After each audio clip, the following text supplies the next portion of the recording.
Setelah meminum pil apotiksin, kehidupan Shinichi pun mulai berubah. Dia kembali lagi menjadi anak kecil yang berumur 7 tahun dan menjadi siswa kelas 1 di SD Titan. Nah, di sana dia bertemu dengan Ayumi Yoshida, Mitsuhiko, dan Genta. Mereka pun membentuk kelompok detektif cilik. Nah, di video ini aku mau membahas kasus pertama kali yang mereka pecahkan. Ya, walaupun sebenarnya yang memecahkan itu adalah Conan atau Shinichi Kudo. Tapi sebelum kita mulai videonya, please buat teman-teman untuk tekan tombol subscribe, like, and comment ya, biar aku makin semangat untuk membuat video-video selanjutnya. Saat Conan, Ayumi, Mitsuhiko, dan Genta baru saja keluar dari museum seni, mereka tidak sengaja menemukan sebuah kertas. Dan ternyata di dalam kertas tersebut ada simbol-simbol. Mereka pun menganggap jangan-jangan kertas itu adalah peta harta karun. Jadi mereka pun memutuskan untuk pergi memecahkannya. Dengan bantuan dari Conan, mereka pun mencari tempat yang mirip atau yang berkaitan dengan simbol-simbol itu. Nah, misalnya simbol ini teman-teman. Kalau dilihat-lihat kan agak mirip dengan Tokyo Tower, kata mereka.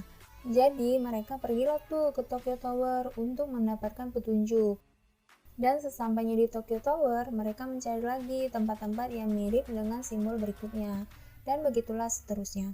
Setelah itu, satu persatu dari simbol itu pun mulai terpecahkan. Tapi saat simbol yang terakhir, mereka mengalami kesulitan karena belum menemukan tempat yang cocok untuk simbol tersebut. Tapi Conan tetap berusaha untuk memecahkannya.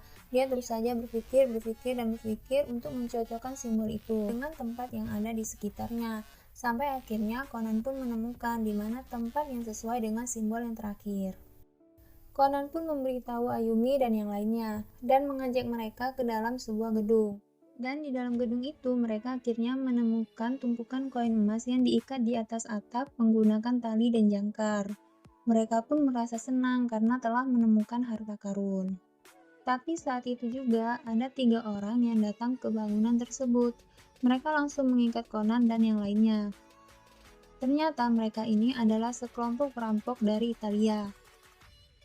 Salah satu dari mereka ini pun menjelaskan kepada Conan bahwa koin emas itu adalah hasil rampokan mereka bersama bosnya. Tapi bosnya mengkhianati mereka dan memilih untuk kabur ke Jepang.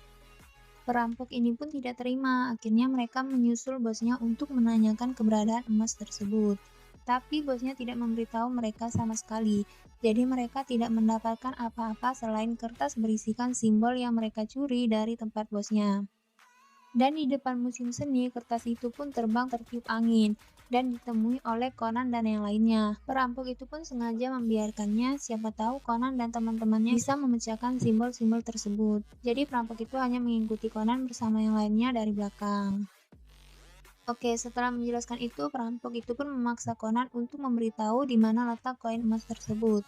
Tapi Conan tidak memberitahu di mana letak pastinya koin emas itu berada. Dia hanya memberi clue kepada perampok itu untuk memecahkannya sendiri. Nah, di sisi lain, Ayumi, Mitsuhiko, dan Genta yang baru pertama kali berada dalam kondisi seperti itu, mereka hanya menangis karena takut dibunuh oleh perampok itu. Tapi Conan sudah memiliki rencana. Dia akan mengajak teman-temannya untuk menggunakan tali yang mengikat tubuh mereka dan nantinya akan dikaitkan ke jangkar.